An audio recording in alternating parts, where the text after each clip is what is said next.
kenikmatan yang Allah berikan kepada seorang hamba itu ketika Allah menerangi hatinya dengan nur.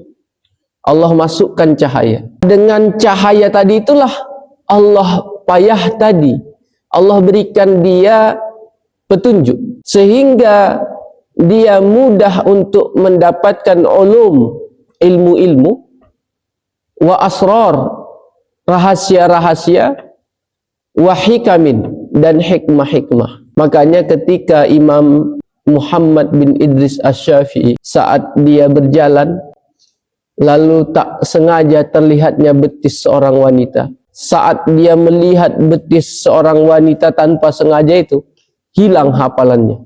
Makanya sakautu ila waqi an su'i hibji. Imam Syafi'i itu datang kepada gurunya Imam Waqi untuk bertanya tentang su'i hibji, jeleknya hafalan dia. Fa arsyadani ila tarkil ma'asi. Lalu Imam Waqi mengatakan tinggalkan maksiat. Kenapa? Fa'innal ilma, karena sesungguhnya ilmu itu adalah nur, cahaya, dan Allah tidak akan memberikan cahaya itu ke dalam kalbu seorang hamba ketika dia melakukan suatu kemaksiatan. Maka Allah lah yang memasukkan cahaya ke dalam hati kita. Ini cahaya bukan cahaya lampu, tapi nurul ma'rifah, cahaya ma'rifat. Kenapa seperti itu dikasih cahaya ya? Karena sudah dekatnya seorang hamba itu kepada Allah Subhanahu wa ta'ala. Dekat dengan Allah, tahulah rahasia-rahasia yang gaib itu. Kita nggak tahu ini apa sebenarnya yang terjadi di negara kita.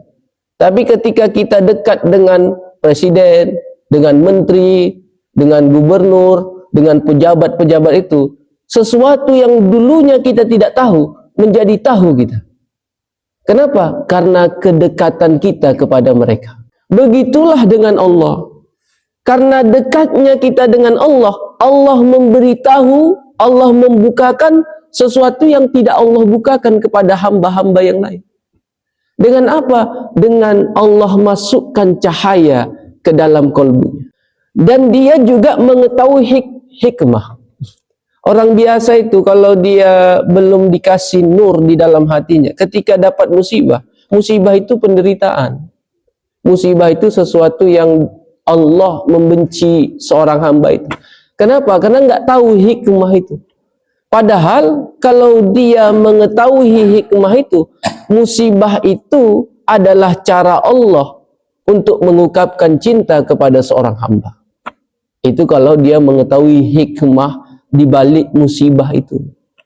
Kalau kita mungkin ketika ada ujian, ada cobaan, marah kita.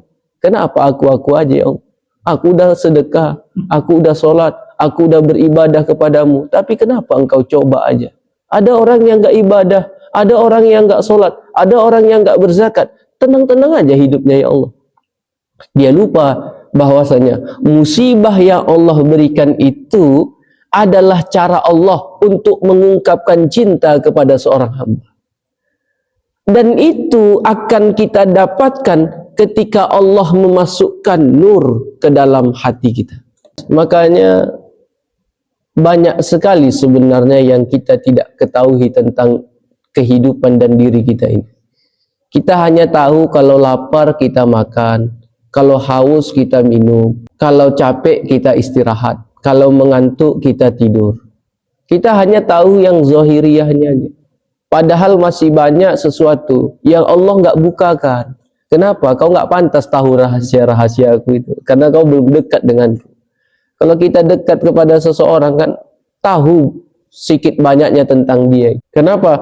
Aku percaya kepadamu. Ketika aku berikan sesuatu pemberian, suatu informasi, engkau akan jaga. Ini nggak kenal tiba-tiba dikasihkan, nggak mungkin aja. Kalau kita dekat sama Allah, Allah akan kasih tahu rahasia-rahasia tentang Allah itu sendiri. Kenapa? Karena nanti ketika dia kasih tahu oleh Allah, dia tidak akan menceritakan itu. Jadi kalau ada orang yang bilang dia bisa terbang, dia bisa mengobati, dia melihat ini, melihat itu dan sebagainya, itu nggak usah percaya ke ahli. Walaupun sorbannya besar, tasbihnya besar, zikirnya banyak dan lain sebagainya, bisa berjalan di atas air, ya, bisa menghilang dan sebagainya. Itu setan pun bisa. Tapi kembali lagi, bukan itu tujuan kita untuk mengkaji, untuk mengenal Allah. Bukan itu. Tujuan kita bukan ingin sesuatu kan dari Allah.